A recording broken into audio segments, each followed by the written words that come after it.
weighed down. You were not made to bear this heavy load. Cast all your burdens upon the Lord. Jesus cares, He cares for you. Jesus cares, He cares for you. And all your worrying won't help you make it through. Cast all your burdens upon the Lord. And trust again in the promise of His love.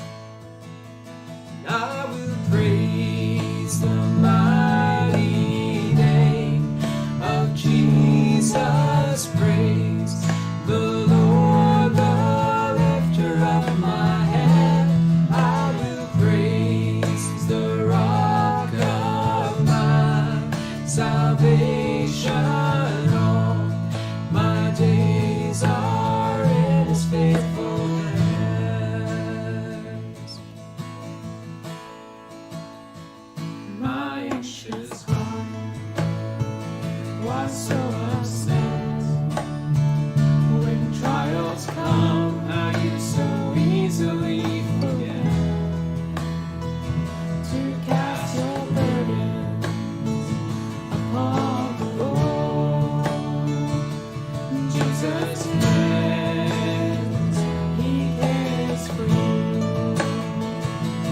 I will praise the mighty name of Jesus. Praise the Lord, the lifter of my head. I will praise the rock of my salvation. All my days are in His faithful hands.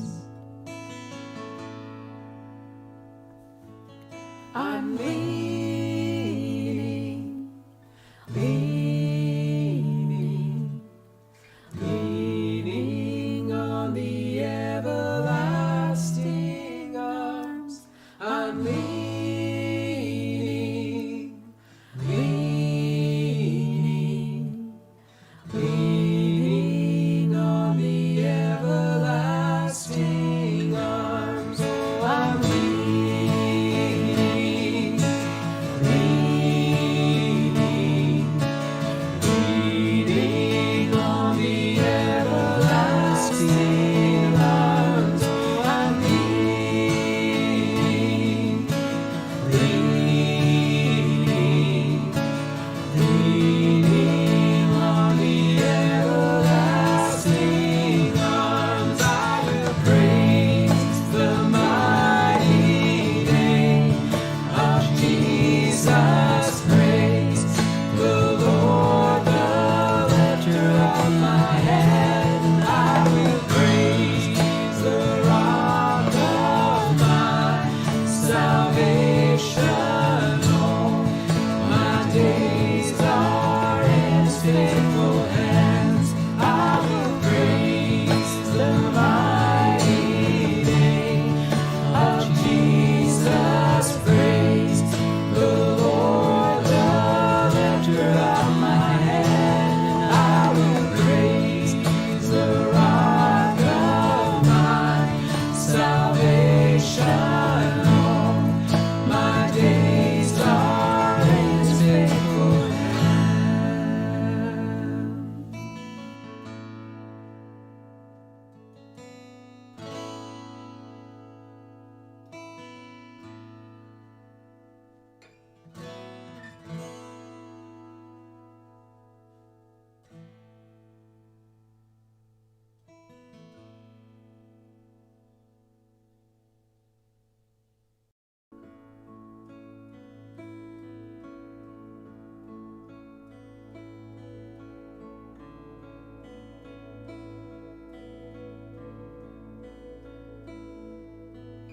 You stood before creation, eternity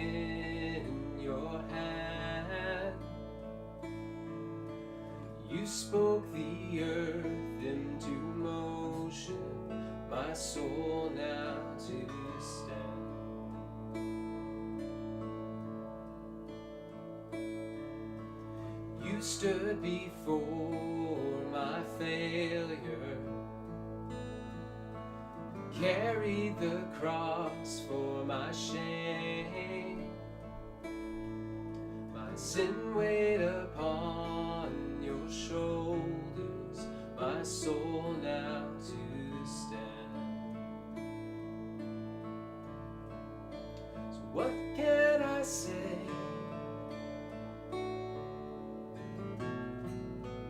What can I do?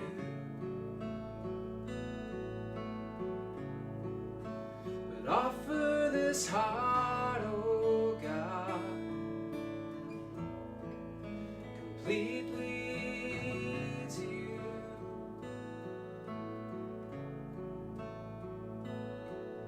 So I'll walk upon salvation, your Spirit alive in me, this life to declare your promise, my soul now to stand. So what can I say?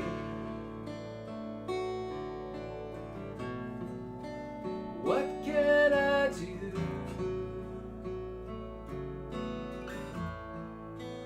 But offer this heart, oh God, completely to you. So what can I say?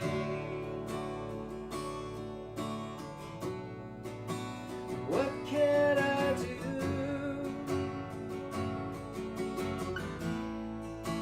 But offer this heart, oh God, completely to you.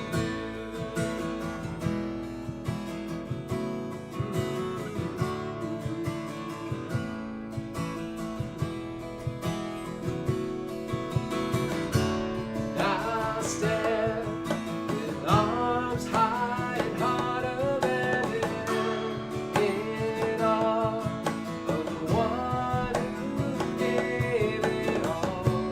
I'll stand, my soul, Lord, to you surrendered. All I am is yours. I'll stand with arms high and heart abandoned in awe of the one who gave it all.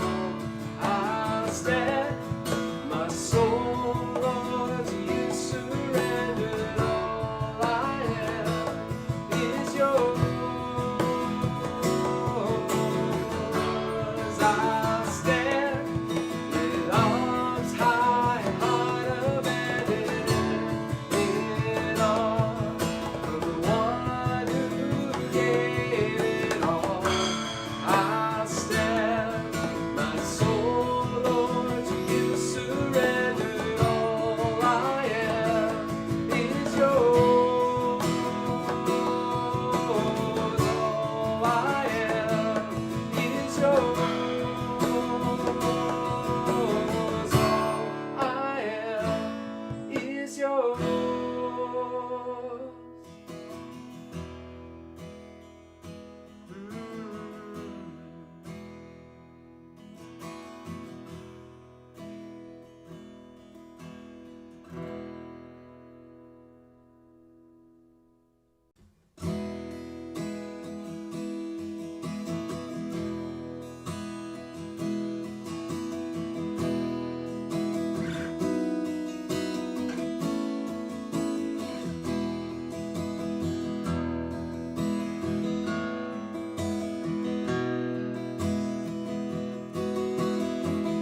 The sun cannot compare to the glory of your love. There is no shadow in your presence. No mortal man would dare to stand before your throne, before the Holy One of heaven.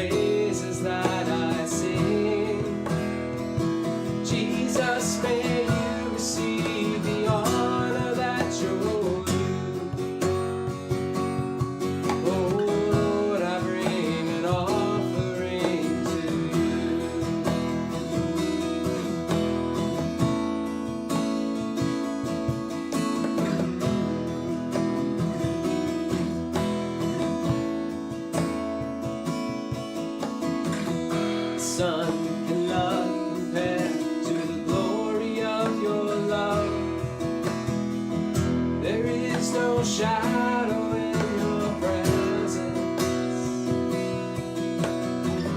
No mortal man would dare stand before your throne.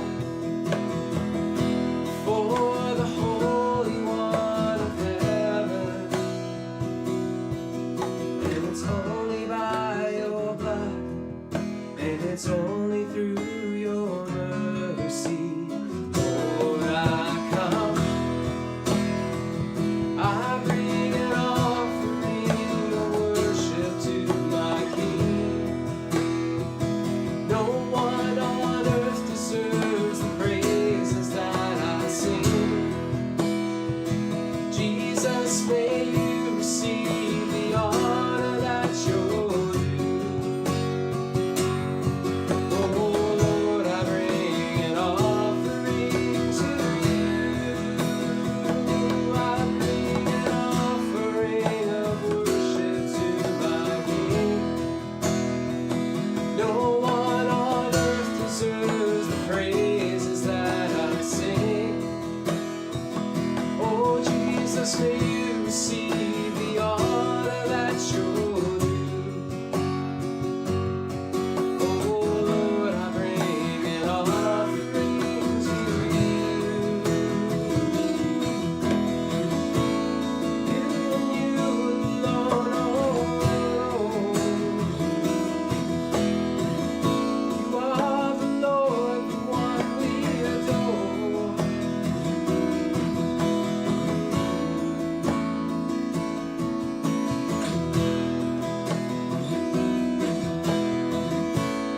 Sing that chorus again.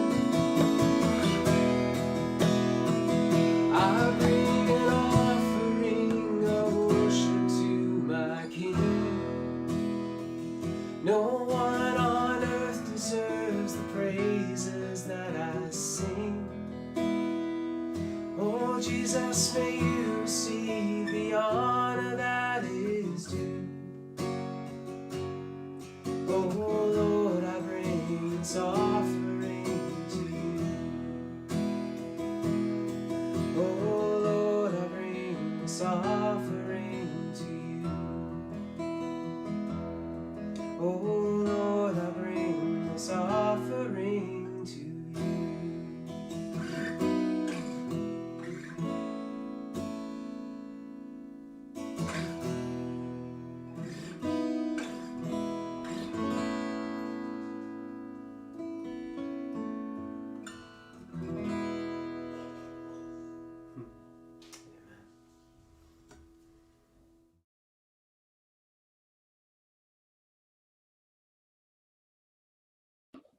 Genesis 22, 1-14.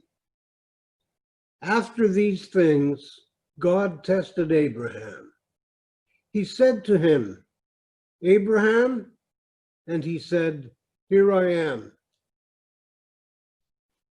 He said, Take your son, your only son, Isaac, whom you love, and go to the land of Moriah, and offer him there as a burnt offering on one of the mountains that I shall show you. So Abraham rose early in the morning, saddled his donkey, and took 2 of his young men with him, and his son Isaac. He cut the wood for the burnt offering, and set out and went to the place in the distance that God had shown him. On the 3rd day, Abraham looked up and saw the place far away. Then Abraham said to his young men, Stay here with the donkey. The boy and I will go over there. We will worship, and then we will come back to you. Abraham took the wood of the burnt offering and laid it on his son Isaac, and he himself carried the fire and the knife. So the two of them walked on together. Isaac said to his father Abraham, "Father," he said. "Here I am, my son," he said. "The fire and the wood are here, but where is the lamb for a burnt offering?" Abraham said, "God himself will provide the lamb for a burnt offering, my son." So the two of them walked on together. When they came to the place that God had shown him, Abraham built an altar there and laid the wood in order. He bound his son Isaac and laid him on the altar on top of the wood. Then Abraham reached out his hand and took the knife to kill his son. But the angel of the Lord called to him from heaven and said, "Abraham, Abraham." And he said, "Here I am." He said, "Do not lay your hand on the boy or do anything to him. For now I know that you fear God, since you have not withheld your son, your only son, from me." And Abraham looked up and saw a ram caught in a thicket by its horns. Abraham went and took the ram and offered it up as a burnt offering instead of his son. So Abraham called that place, "The Lord will provide." As it is said to this day, "On the mount of the Lord it shall be provided." Psalm 13. How long, O Lord, will you forget me forever? How long will you hide your face from me? How long must I bear pain in my soul and have sorrow in my heart all day long? How long shall my enemy be exalted over me? Consider and answer me, O Lord my God. Give light to my eyes, or I will sleep the sleep of death. And my enemy will say, "I have prevailed." My foes will rejoice because I am shaken. But I trusted in the steadfast love. My heart shall rejoice in your salvation. I will sing to the Lord because he has dealt bountifully with me. Hear the word of the Lord.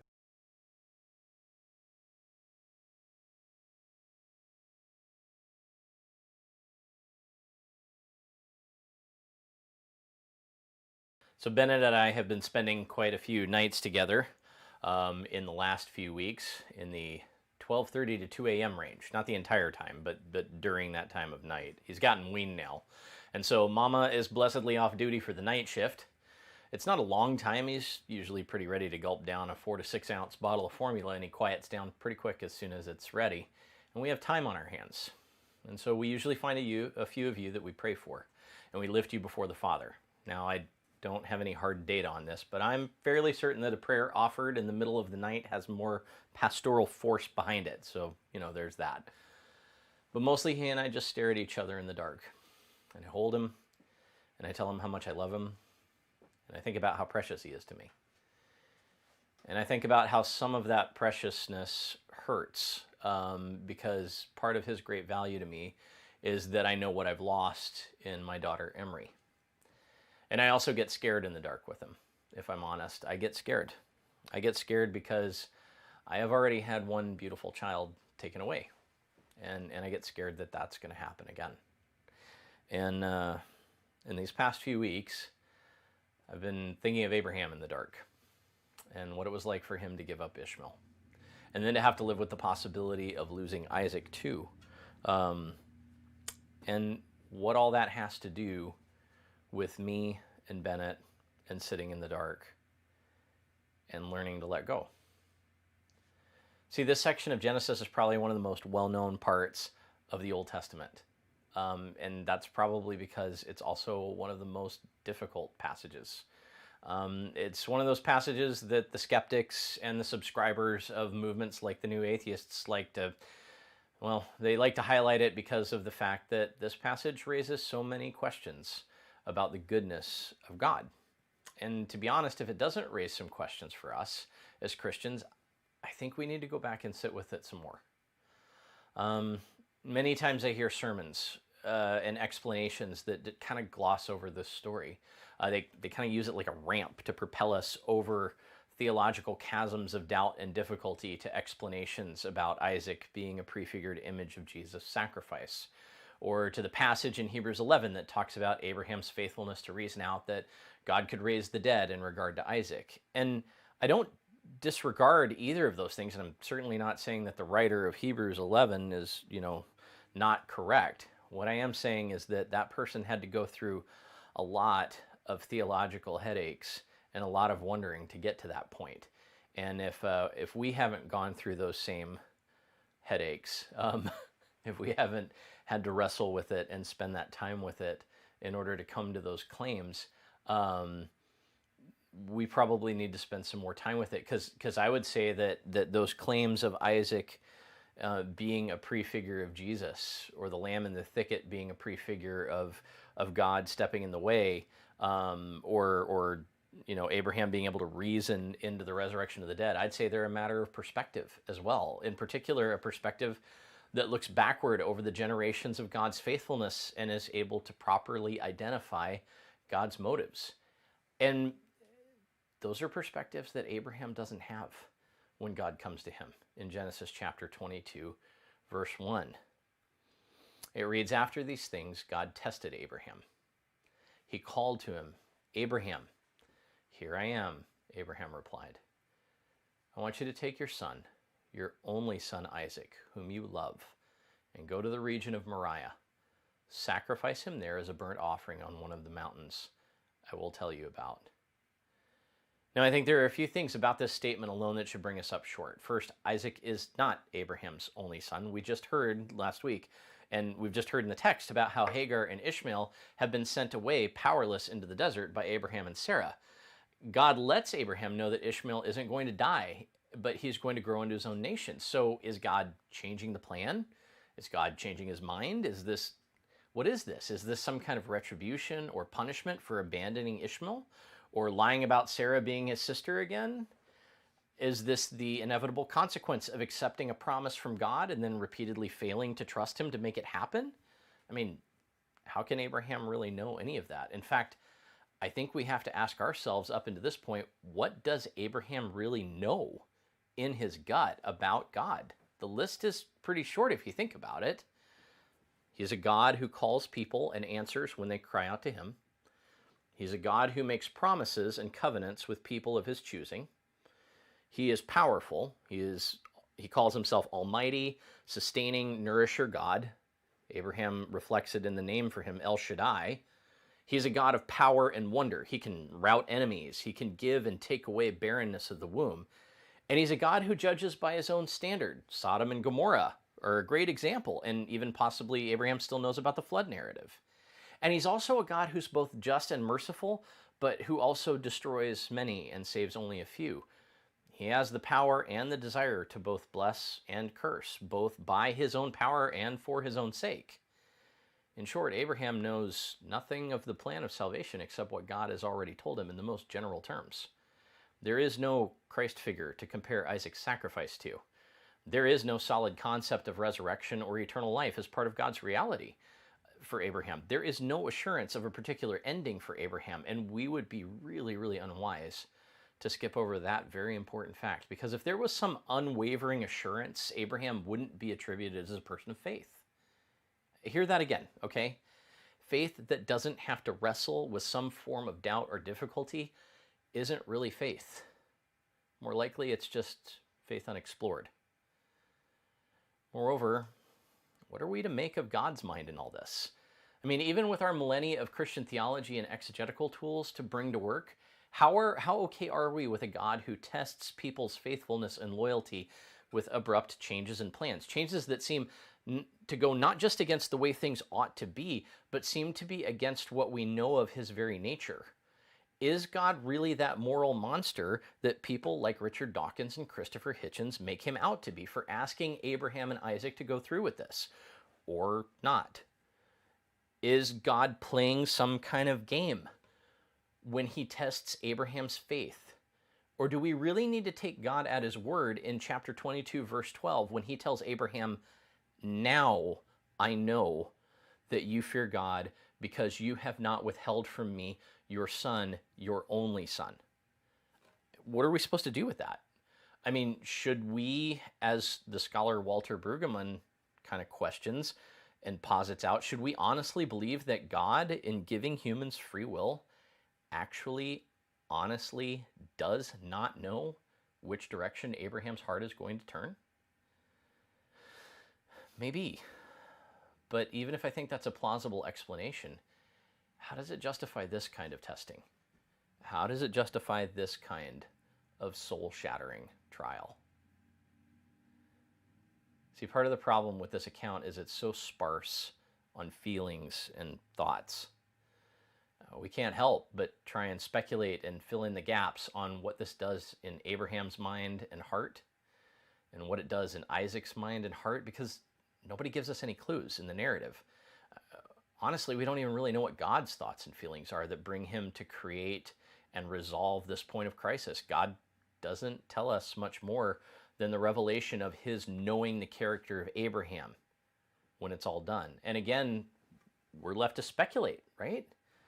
All we do know is for certain is that a sacrifice is demanded and sacrifice is obediently given. And we also know that two men walk up to the top of Mount Moriah while descending deeply into the darkness of their souls. And two men walk back out again, though neither of them is the same as they were before. And that somehow God is over and in and through all of it. Literal readings are not going to help us understand all the nuances here, and excessive speculation can lead us in all kinds of mental gymnastics and exercises, which honestly may or may not be healthy. So what are we supposed to do? What am I supposed to do? What is this passage here for? And what am I supposed to do with it? And church, I'll be honest, I don't entirely know the answer to that.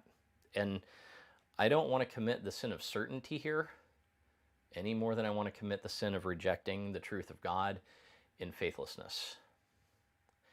And so instead, I think I'm just going to humbly show some things that I see here and highlight some things that God might be asking us to consider as we read this passage, and own it as an essential, if very, very difficult part of God's story. And what I see mostly here is that Abraham and Isaac and God all have something that they desperately need to learn about one another. See, through the entire narrative, Abraham has both believed and doubted the promises of God. I mean, when speaking to God, when God is near, when he's in God's presence, Abraham believes. And it's credited him as righteousness, and that's no small thing, okay? And we need to believe that. But just like you and I, his story is also peppered with examples of unfaithfulness, specifically in the promise of Isaac being born of Sarah as his heir, through which the manifestation of the promise of a nation and land and a blessing for all of humanity is going to come to pass.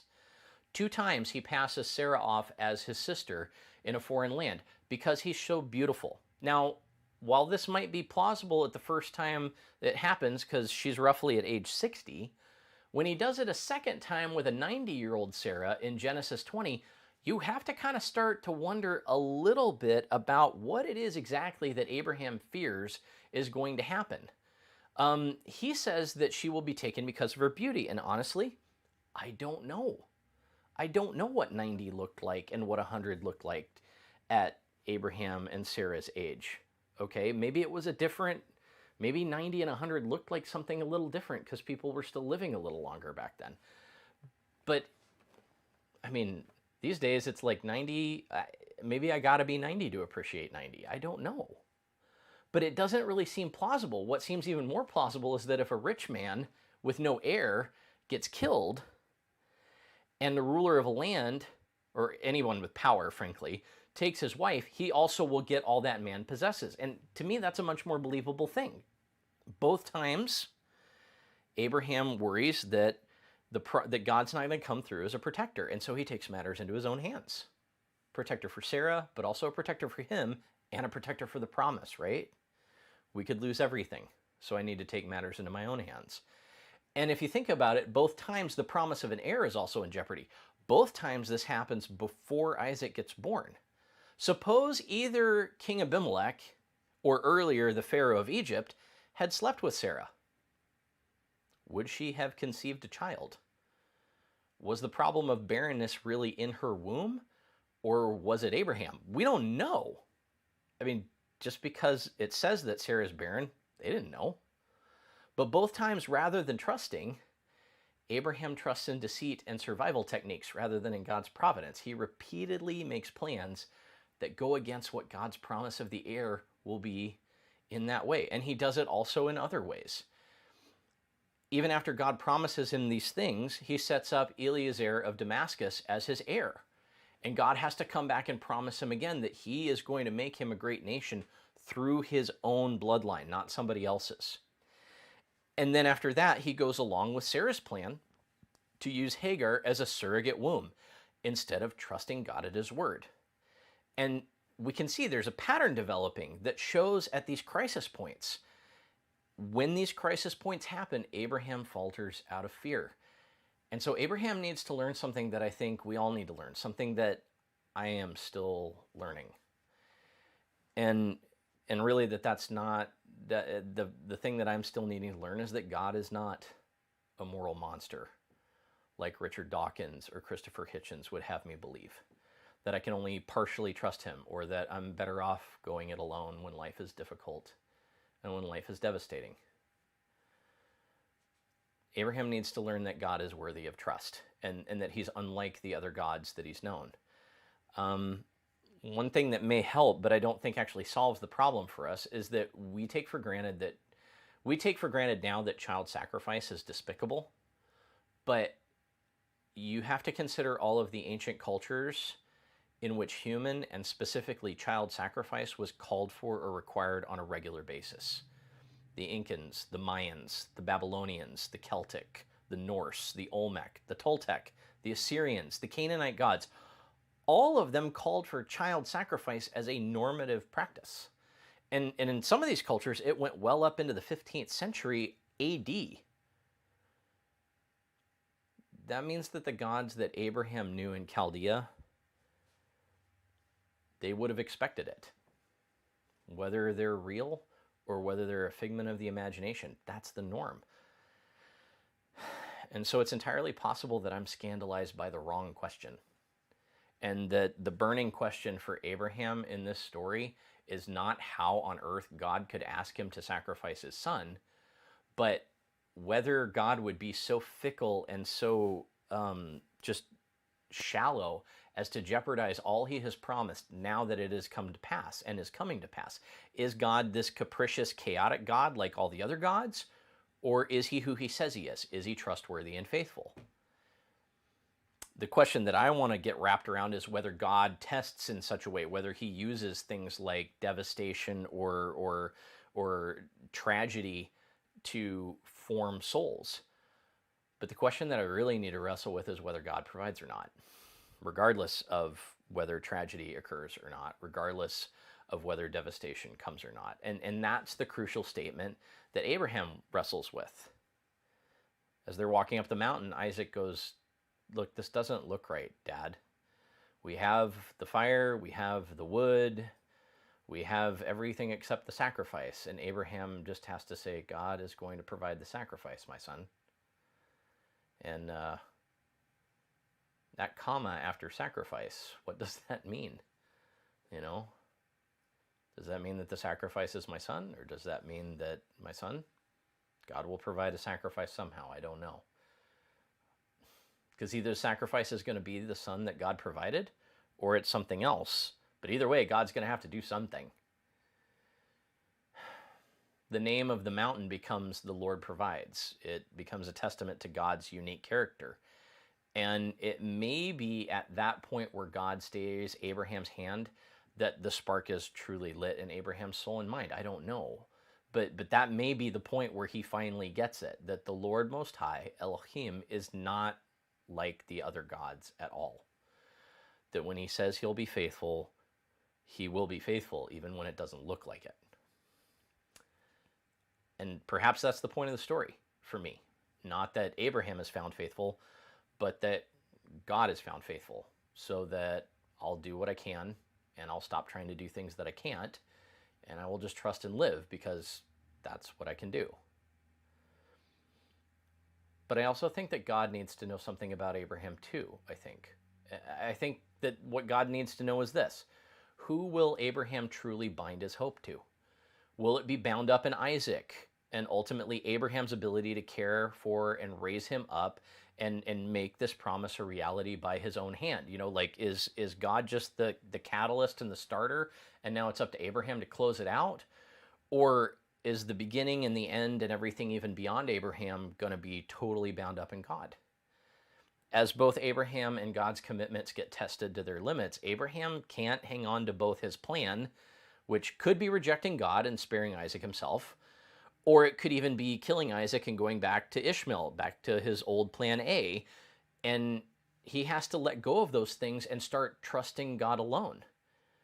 He's got to choose, and then God will know.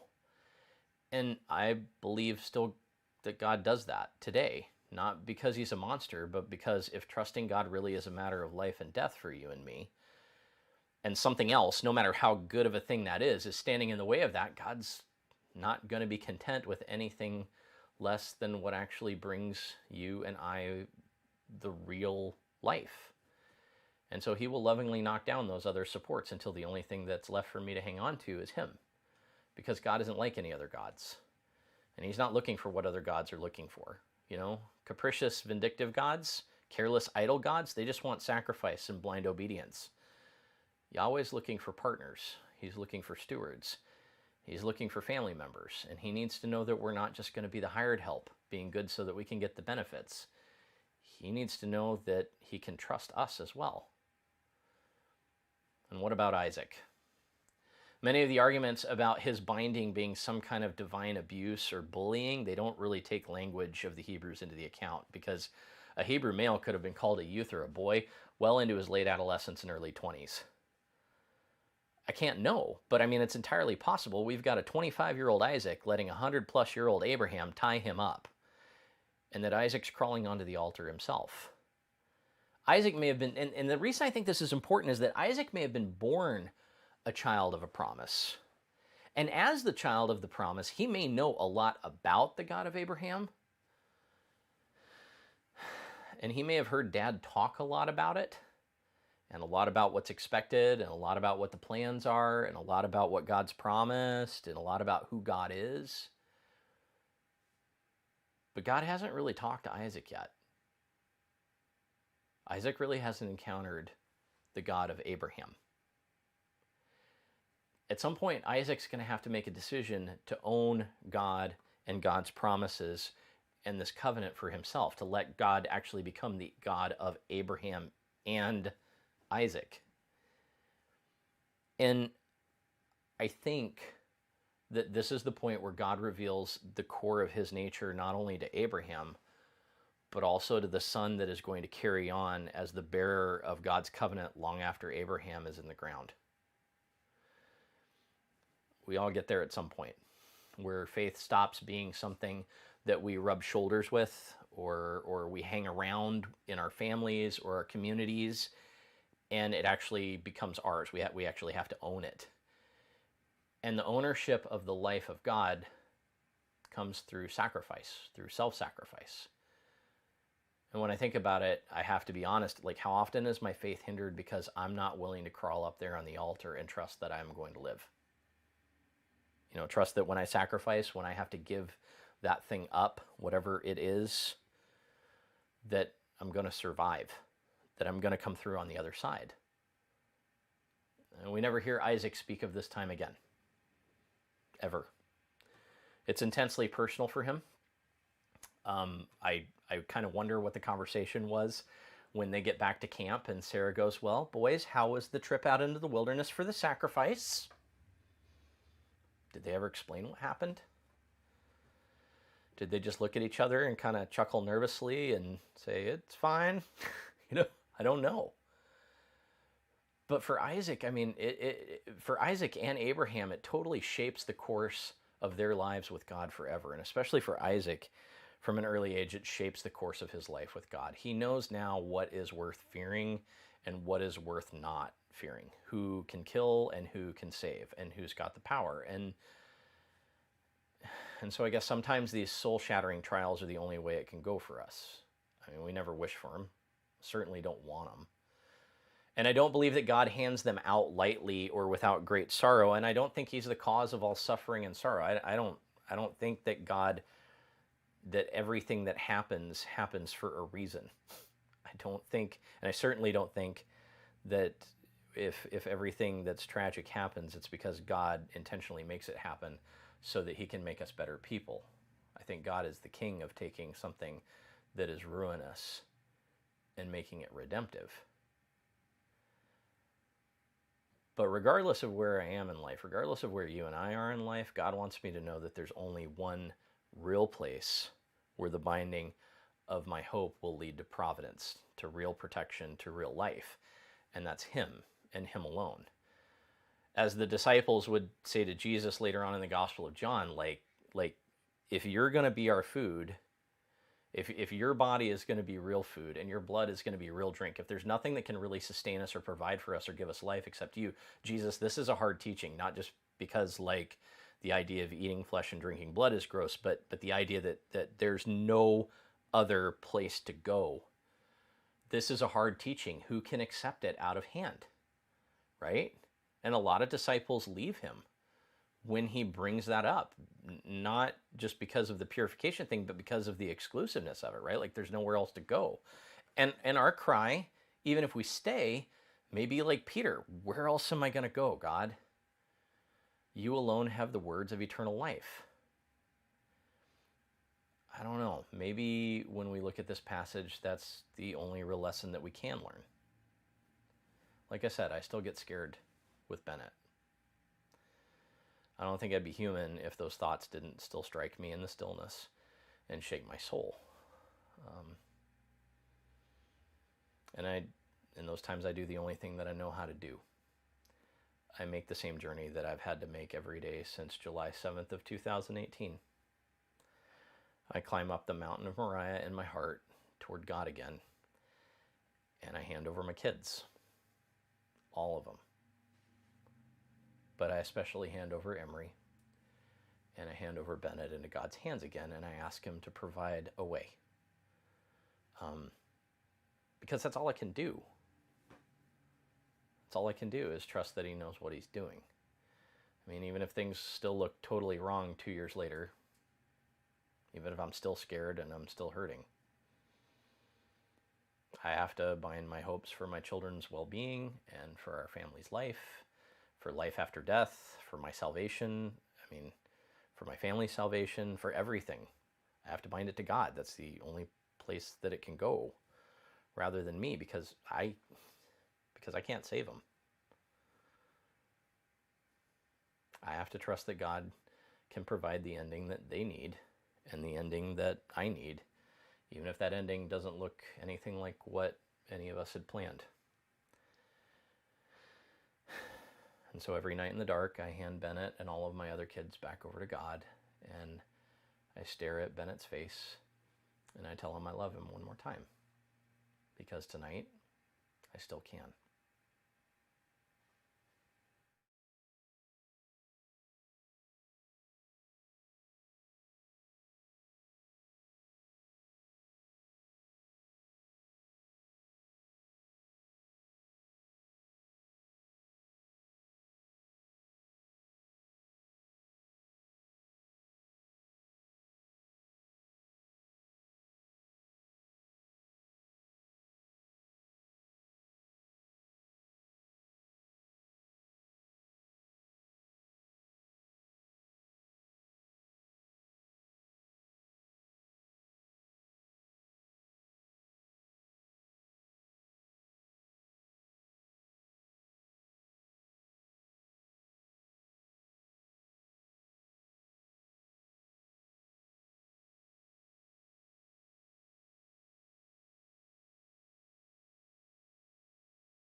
Good morning, church.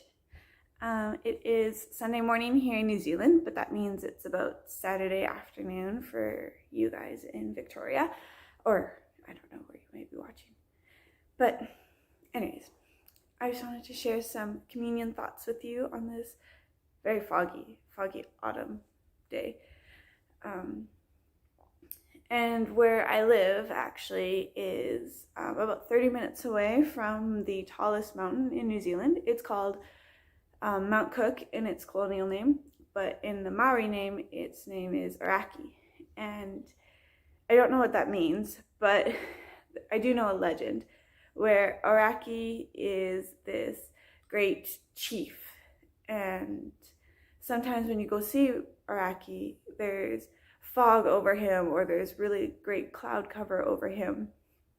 And the meaning behind that is that he's not holding audience today. He's not seeing his people. He's not hearing their concerns. And it was really interesting to me because, you know, this man-made great chief doesn't have time for his people that created him. But Jesus is the greatest chief. He always has time for his people, and that's really, really reflected in Matthew chapter 19, verse 13. And it's when Jesus went and laid hands on the little children. And it says here, "Then people brought little children to Jesus for him to place his hands on them and pray for them. But the disciples rebuked them. Jesus said, 'Let the little children come to me, and do not hinder them, for the kingdom of heaven belongs to such as these.' And when he placed his hands on them, he went on from there."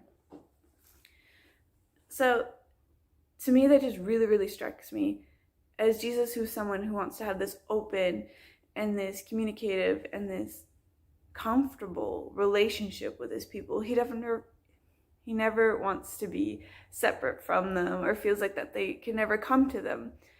And that, again, is reflected in the Passover meal when you turn to Matthew 26, verse 20.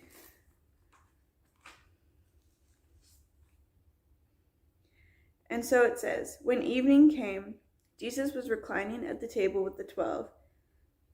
And so he was reclining, basically. He wasn't up sitting on his throne making these sacrifices to his people. He was sitting at the table with him in a very casual setting. Like, I'm sitting on the floor here. Jesus was probably in a very similar situation. And so that just really strikes me that Jesus is always open. He's always open to talk to you. He's always open to hear your concerns. And he's never going to cloud over and withdraw behind fog or cloud cover and not want to talk to us, not want to hear us or hold audience with his people. And so as we come to the communion table, whatever shape or form that may be for you guys, I just pray that you lay your burdens at Jesus' feet and you crawl into his lap like the little children did, because he's opened his arms for you and he's going to embrace you. He's never going to turn you away. So we'll just have a moment of prayer, and then I just want to bow our heads.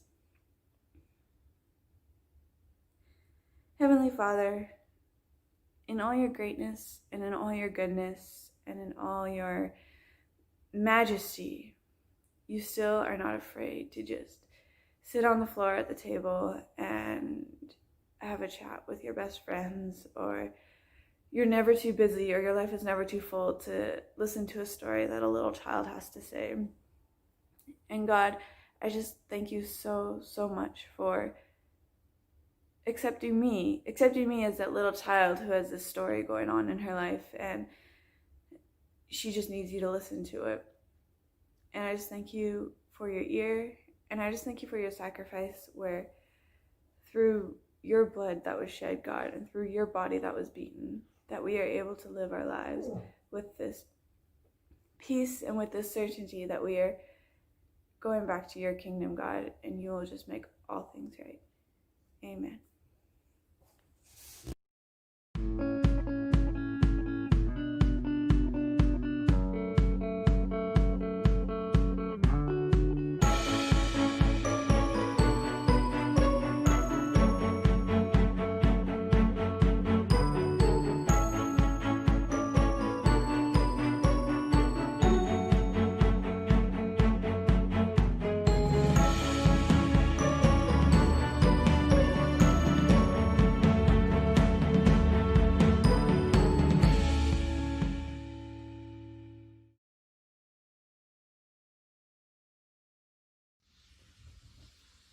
Good morning, church. I hope you've enjoyed the service today. I hope this next week holds good things for you and that you will look for the blessings that God sends you each day. I miss you all, and I can hardly wait until we're together again. Even if it's little groups, I'll take that.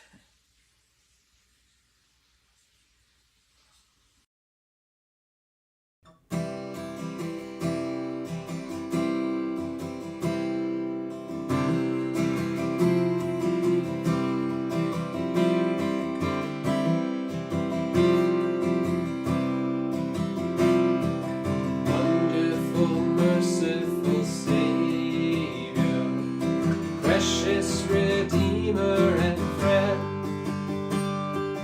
Who would have thought that a lamb could rescue the souls of men? Oh, you rescue the souls of men.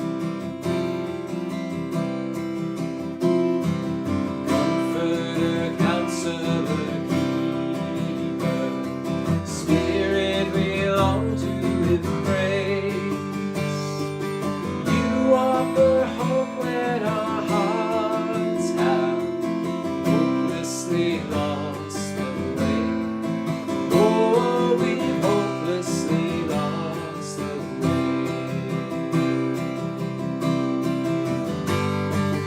You are the one that we praise. You are the one we adore. You give the healing and grace. Our hearts always hunger for.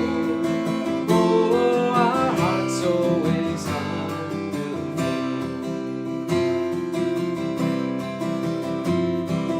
Almighty, infinite Father, faithfully loving your own.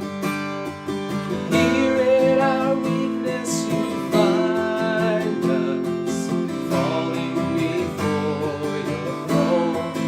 Oh, we're falling before your throne.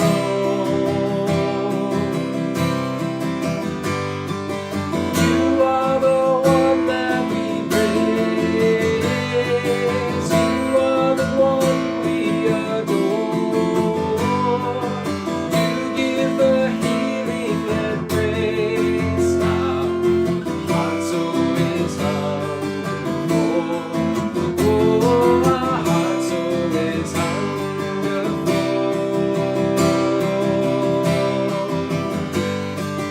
You are the one that we praise. You are the one we adore.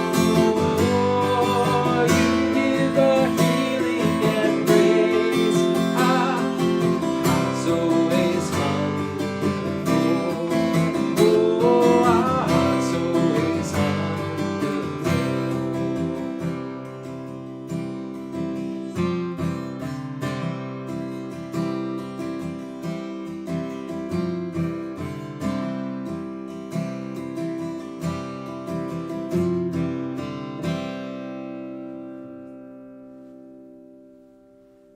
God bless.